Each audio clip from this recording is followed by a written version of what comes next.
اس رات کی جو روایات ہیں وہ مختلف صحابہ کرام سے روایت کی گئیں. کئی صحابہ کرام ہیں، ایک لمبی تفصیل ہے جن کے اندر حضرت ابوبکر صدیق، حضرت مولا علی، حضرت عبداللہ بن عمر، حضرت ابو ہریرہ، حضرت معاذ، حضرت عائشہ صدیقہ، اور اس طرح ایک لمبی تفصیل ہے کہ ان سے شب برات کے حوالہ سے روایت موجود ہے کہ نبی کریم صلی اللہ علیہ وسلم سے مرفوعاً روایت کرتے ہیں کہ سرکار نے شب برات کی فضیلت کو بیان فرمایا ہے.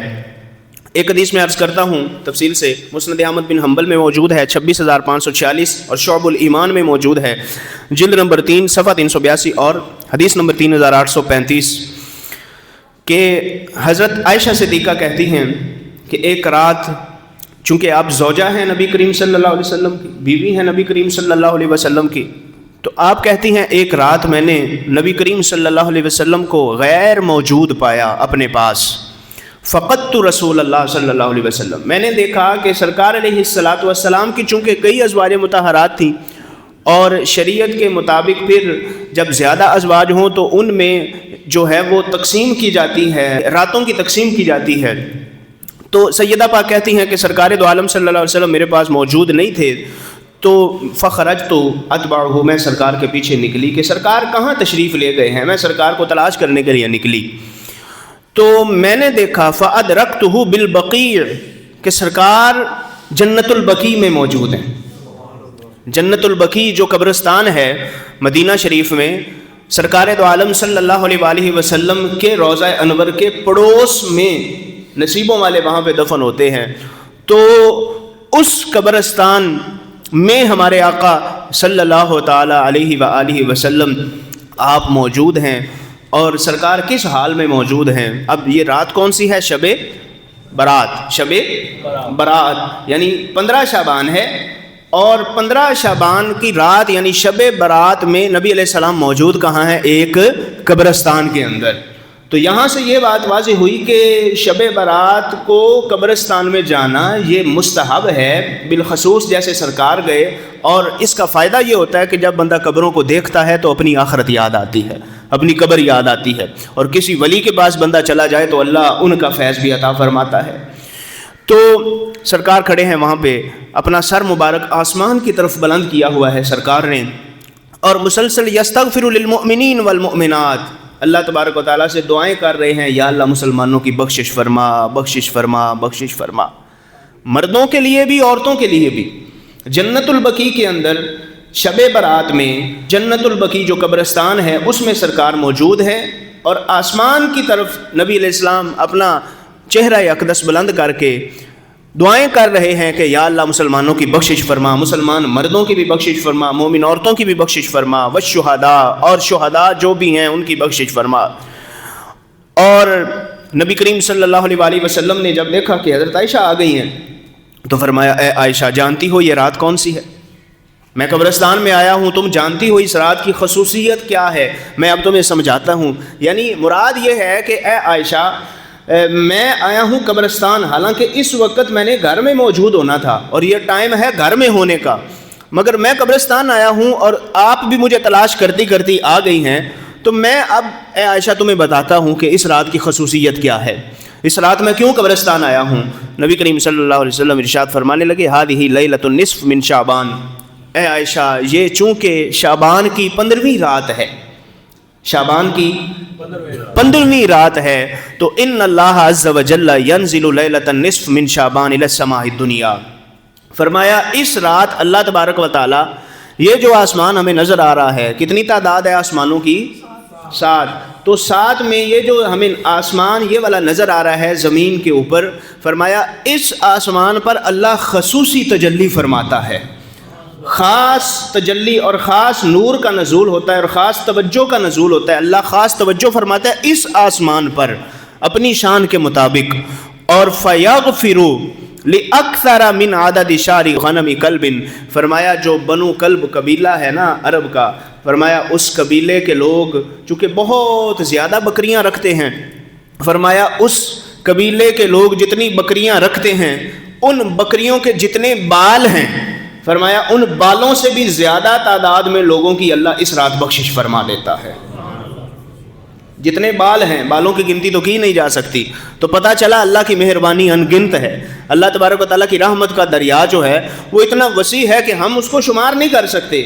تو فرمایا یہ مسند احمد بن حنبل اور شعب الایمان کی حدیث میں کہ سرکار نے فرمایا اللہ بخشش فرما دیتا ہے اتنے لوگوں کی کہ جتنے بنو کلب کی جو بکریاں ہیں ان کے جتنے بال ہیں، فرمایا اس سے بھی زیادہ لوگوں کی اللہ بخشش فرما دیتا ہے۔ فَيَغْفِرُ لِلْمُسْتَغْفِرِينَ وَيَرْحَمُ الْمُسْتَرْحِمِينَ، اور فرمایا اللہ بخش دیتا ہے بخشش مانگنے والوں کو بھی، اور اللہ تبارک و تعالیٰ رحمت نازل فرماتا ہے ان لوگوں پر جو اس رات اللہ سے رحمت کی فریاد کرتے ہیں۔ اے اللہ رحمت نازل فرمائے، اللہ سانو بخش دے، ساڈے وڈیاں نو بخش دے۔ یعنی یہاں پہ یہ نہیں فرمایا کہ جو بخشش مانگے بس اسی کو بخشا جاتا ہے، مراد یہ ہے جو بخشش مانگتا ہے بخش دیا جاتا ہے، خواہ وہ کسی کے لیے بخشش مانگے، اپنے گزرے والدین کے لیے بخشش مانگے، اپنے دادا کے لیے بخشش مانگے، اپنے جو بھی رشتہ دار جو فوت ہو چکے ہیں ان کے لیے وہ بخشش مانگے۔ تو فرمایا رب اتنا مہربان ہے کہ یغفر للمستغفرین، فرمایا جو بھی بخشش مانگتے ہیں اللہ ان سب کی بخشش فرما دیتا ہے، اور جو بھی رحمت کی فریاد کرتے ہیں، رحمت کی بھیک مانگتے ہیں، رحمت کی بھیک مانگتے ہیں، فرمایا اللہ تبارک و تعالیٰ ان پر رحمت کی برسات بھی نازل فرما دیتا ہے۔ اب اس میں پھر کچھ لوگ ایسے ہیں اس رات میں بھی جن کو بخشا نہیں جاتا۔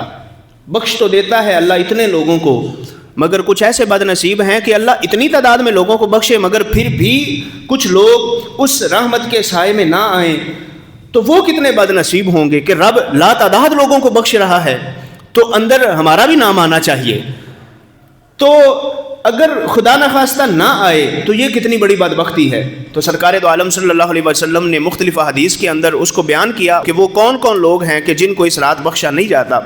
وہ ایک روایت موجود ہے یہاں پر کہ امام بہقی روایت کرتے ہیں، وہ بھی سیدہ عائشہ صدیقہ سے مروی ہے کہ سرکار نے فرمایا کہ ولا الی مشاحن، اللہ تبارک و تعالی دل میں بغض رکھنے والے جو لوگ ہوتے ہیں نا، دل میں بغض کیا ہوتا ہے؟ عداوت، دشمنی، نفرت، سختی دل میں، کسی کے حوالے سے دل میں جو ایک سخت پن آ جاتا ہے کہ یہ بندہ مجھے اچھا نہیں لگتا، یہ جو ایک نفرت ہے خاص قسم کا جو بغض ہے، فرمایا یہ بغض جس کے دل میں ہوتا ہے اللہ اس کی بخشش نہیں فرماتا۔ اللہ کو یہ بات ناپسند اتنی ہے، اللہ کو یہ بغض جو سینے میں ہے یہ ناپسند اتنا ہے۔ اور اس بات کی وضاحت کرتے ہوئے مشاحن ہے مشاحنت سے، شحنا کہتے ہیں دل کے بغض کو، دل کی دشمنی کو، دل کی عداوت کو، اس کو کیا بولتے ہیں؟ شحنا، کیا؟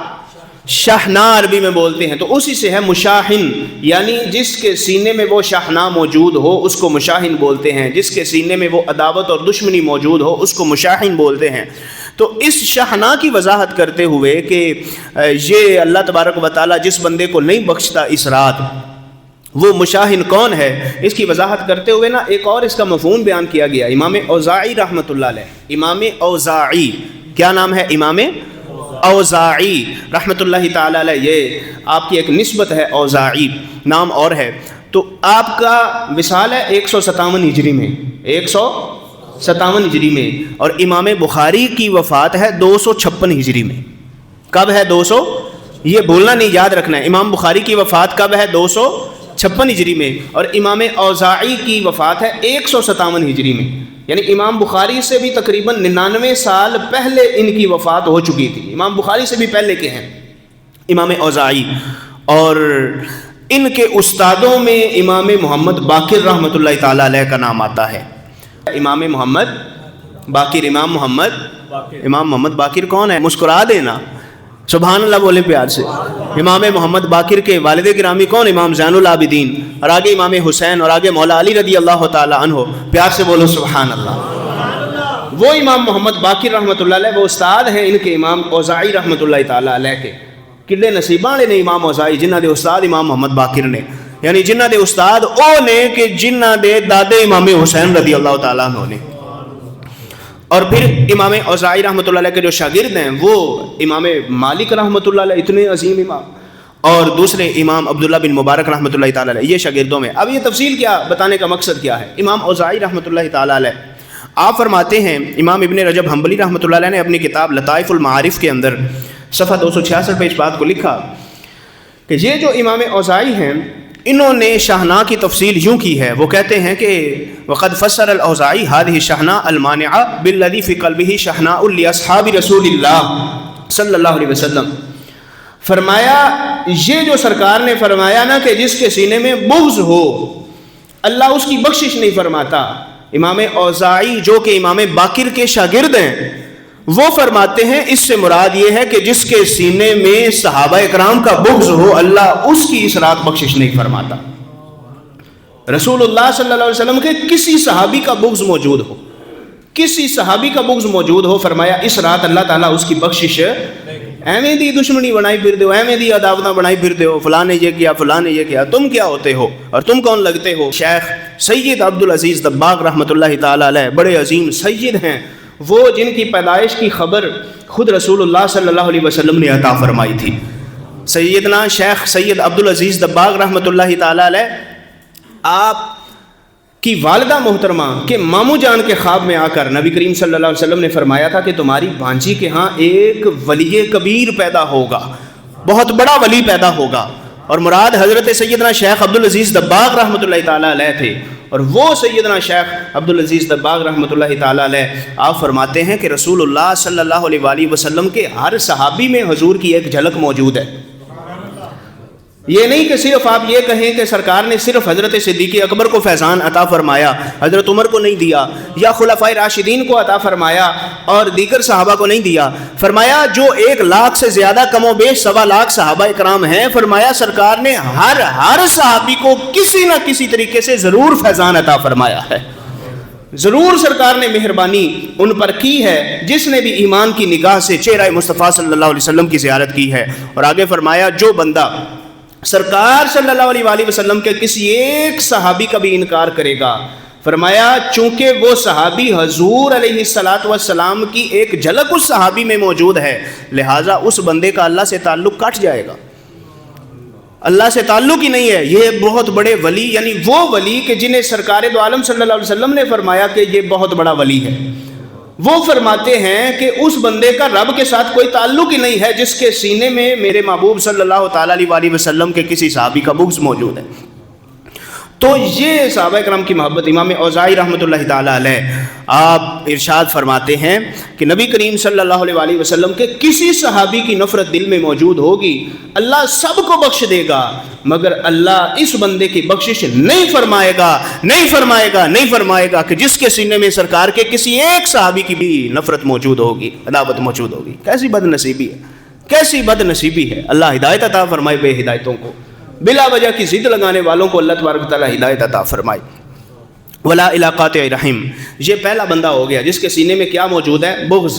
کیا موجود ہے؟ بغض. اور دوسرا بندہ فرمایا اللہ اس کی بخشش بھی نہیں فرماتا. وہ کون ہے؟ فرمایا قاطع رحم، جس نے رشتہ داروں سے تعلق توڑا ہوا ہے، اپنی طرف سے توڑا ہوا ہے. ایک ہے کہ کوئی تعلق توڑ لے تو بندہ اپنی عزت بچانے کے لیے خاموش ہو جائے کہ اگر میں نے ہاتھ بڑھایا تو سامنے سے بے عزتی ہی ہوگی، لہٰذا میں اپنے دل میں نفرت تو نہیں رکھتا لیکن چلو اپنی عزت کی خاطر خاموش ہو جاتے ہیں. دل میں کوئی بغض موجود نہیں ہے، اپنی طرف سے تعلق نہیں توڑا ہوا لیکن خاموش ہے. اور ایک ہے خود تعلق توڑ دینا کہ ہاں میں توڑتا ہوں تعلق، میں نے اب اس سے نہیں بولنا، میں نے اب اسے نہیں بلانا، میری اب اس سے کوئی بات نہیں ہے، اللہ یہ کہ عقیدے کا کوئی مسئلہ نہ ہو. یعنی کوئی بندہ ہے آپ کا رشتہ دار ہے، وہ کسی اہل بیت کے کسی فرد کا دشمن بن گیا ہے تو آپ اسے چھوڑیں، یہ شریعت کا تقاضا ہے. ایک بندہ ہے کہ جو آپ کا کوئی رشتہ دار ہے وہ صحابہ کرام کے خلاف بولتا رہتا ہے، زہر گلتا ہے، آپ اسے چھوڑیں، شریعت کا حکم ہے. آپ اس سے تعلق توڑیں، یہ شریعت کا حکم ہے. لیکن ایک بندے کا عقیدہ ٹھیک ہے، وہ آپ کا رشتہ دار ہے، ذاتی دشمنی کی وجہ سے، کسی ذاتی اناء کی وجہ سے آپ کہیں کہ میں نے اس کو نہیں بلانا، میں نے اس کو نہیں بلانا، تو سرکار دو عالم صلی اللہ علیہ وسلم فرماتے ہیں اللہ 15 شعبان یعنی شب برات کو اس بندے کی بخشش نہیں فرماتا. اگلی بات فرمایا ولا الی عاقل لوالدیہ، جو ماں باپ کو ستاتا رہتا ہے، تنگ کرتا رہتا ہے، دل دکھاتا رہتا ہے، اللہ اس بندے کی بھی اس رات جب کروڑوں کی بخشش ہو رہی ہوگی، اللہ تبارک و تعالیٰ اس کو نہیں بخشے گا جو اپنے ماں باپ کو ستاتا ہوگا، جو ماں باپ کی نافرمانی کرتا ہوگا، تنگ کرتا ہوگا.